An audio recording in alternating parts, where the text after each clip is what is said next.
Thank you for staying with us on Citizen Weekend. I am joined now by Dr. Francis Owaka, who is a lecturer of philosophy, University of Nairobi. And joining us virtually from Abuja, Nigeria, is Father Dr. Emeka Obiezu, who is the director of the Augustinian Center for Advocacy, Justice and Peace.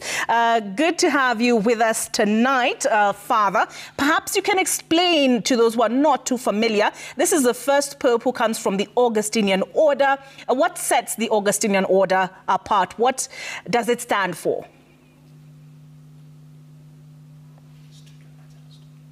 All right. As we resolve that, let's hear from you. Dr. Owaka, yesterday we heard from the Pope in his first homily, and he stressed the issue of evangelization, the missionary work. Did that come as a surprise to you? No, not quite. That is the mission of the church, evangelization. That's the mission of the church. That is the calling of the church. And the role of the missionary cannot be overemphasized. It has been downplayed, and that downplaying of the role of the missionary has, in a way, affected evangelization. Downplaying of the role of the missionary? What do you mean by that? Missionaries are men and women who give up in life and they make a decision to serve the Lord. Mm-hmm. So it is a calling. It means that you are going out, sacrificing everything that you have for the sake of evangelization, converting us more, bringing more. The harvest is plentiful. So the argument is that we need more in the church. You see the decreasing numbers in the church. So we need them more. We need more parishioners. We need more priests. We need more nuns. We need more brothers. Mm-hmm. Yes. But the question is, where are we seeing a declining church attendance? Because in Africa, actually, in the global south, we've seen a growth, according to the Vatican, in the numbers of people who've joined the faith. Yes, that is true. But again, let us put it in context.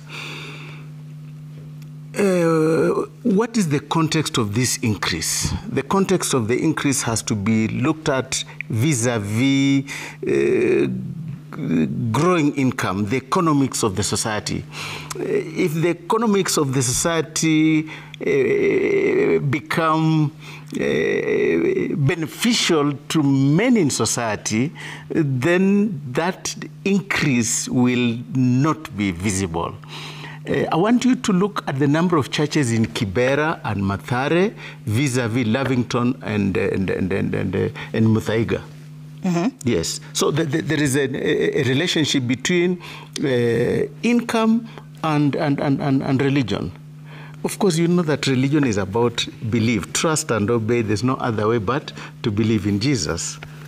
All right. So what did you make of the first words he spoke on, being revealed, so to speak, to the world as the Pope, the successor of Pope Francis? He said, "Peace be to you all." Shalom. That is, peace is the word of encouragement. Peace is what we all strive for. I think there's no activity in the world where we do not have peace as an end game. Peace, love, and unity, and as the prominent, the most important priest today. If he does not preach peace, who should preach peace? Mm-hmm. Yes. All right. Yes. And he's just saying, this is the mission of the church. Peace. Peace be unto you. Okay. Yes. And what of the choice of name, Pope Leo?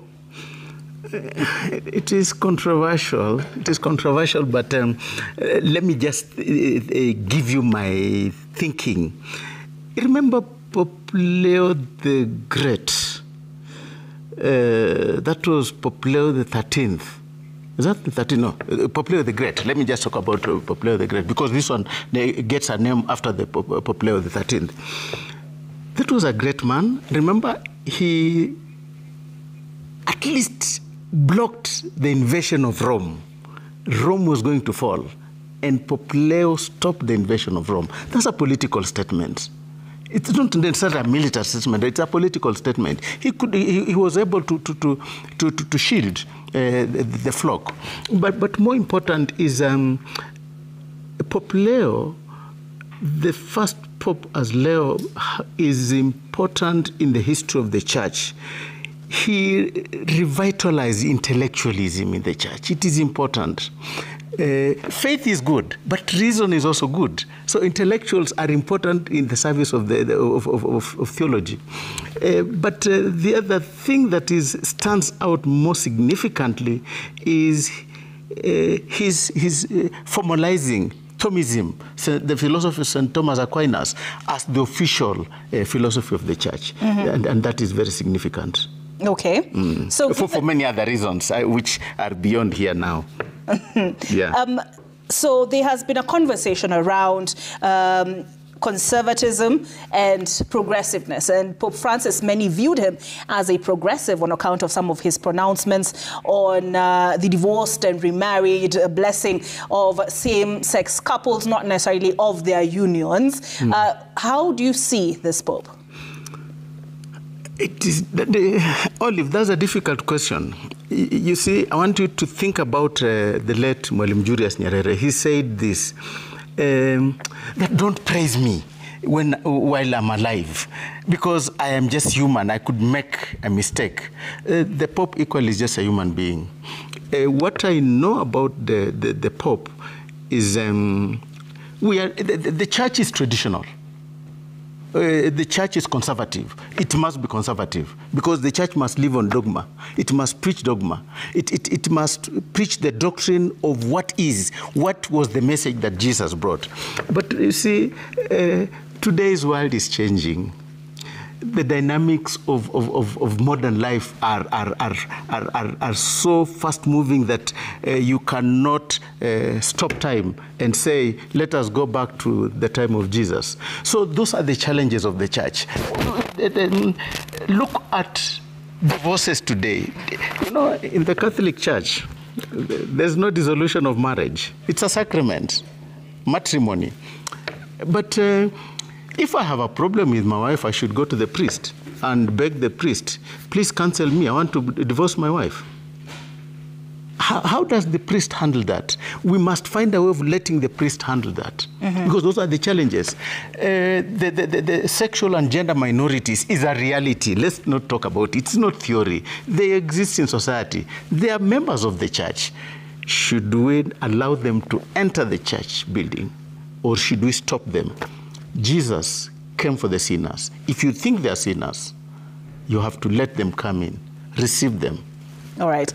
We are now joined by Dr. Emeka Obiezu, who is the Director, Augustinian Center for Advocacy, Justice and Peace. He joins us from Abuja in Nigeria. Father, I had asked you this question, and you are an Augustinian. Perhaps for those who are not too familiar, can you tell us a little bit about your order? Thank you. Thank you for having me. The Order of St. Augustine is one of the old institutions of the religious life in the Catholic Church, built on the lifestyle and the charism of St. Augustine, who through his inspiration formed a community of brothers. But the order came into existence in 1256. The 13th century, when we call our Grand Union, which is where all the people who are living in the spirit of St. Augustine gathered together at the injunction of the Pope, who wanted them to be more present in the world to bring the charism of the spirituality of the order to bear in the ordering of the world. So we exist in over 53 countries of the world, and we build our lifestyle in the charism of community and the spirituality of interiority, trying as we see in the Pope's coat of arms today, and his motto is, you who are one, we are in you, we are one also. Augustine spirituality says, above all, the united one in mind and heart. So this is who we are as Augustinians, as we also bring people close to Christ through the examples of Augustine in his way of life. Thank you. All right.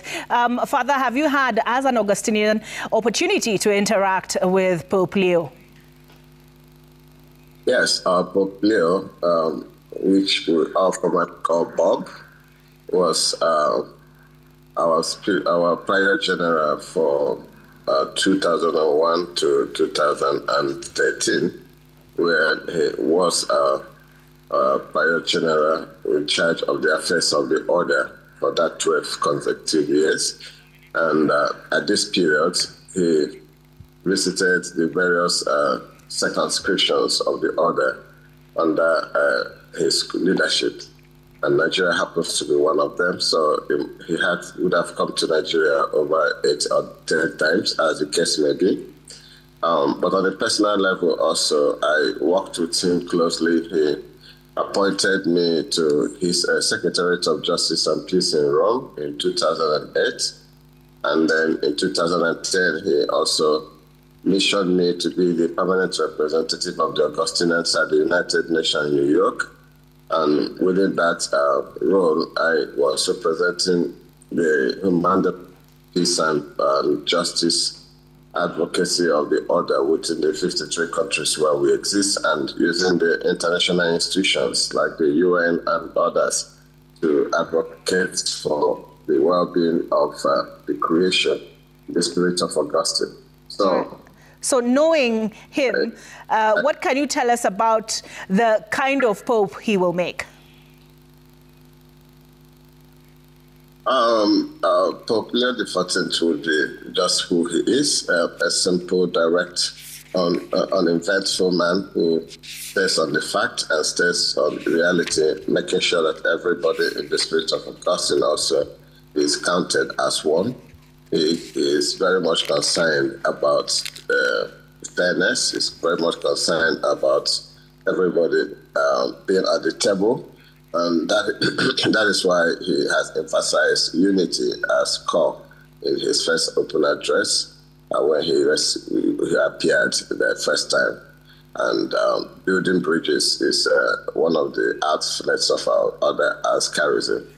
So looking at what and where we are today, he would again build on the footsteps of Francis to reach out to those on the margins and fringes of society and make sure that where policies and decisions are made, human beings and the well-being of creation entirely is at the center of that conversation, making everybody feel as it is equal.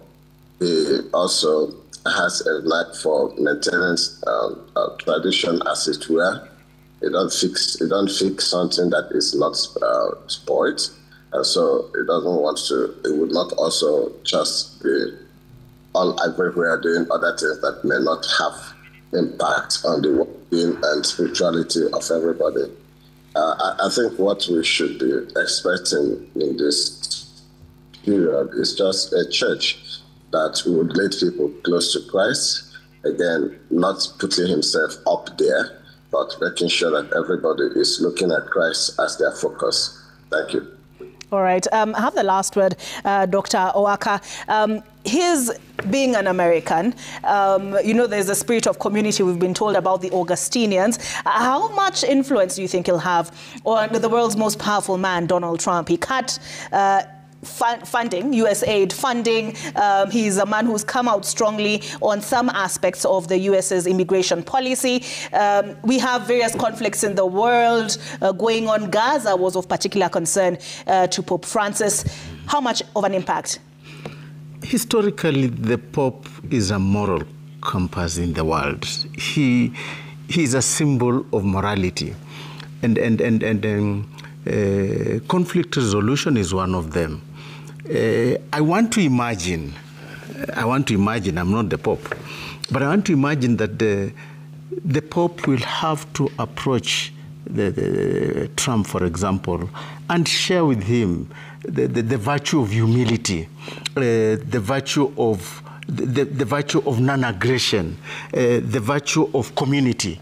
You see, those are virtues that maybe again, I'm not Trump, but I think he stands out in a manner that he may be counterposed to the position of the Pope.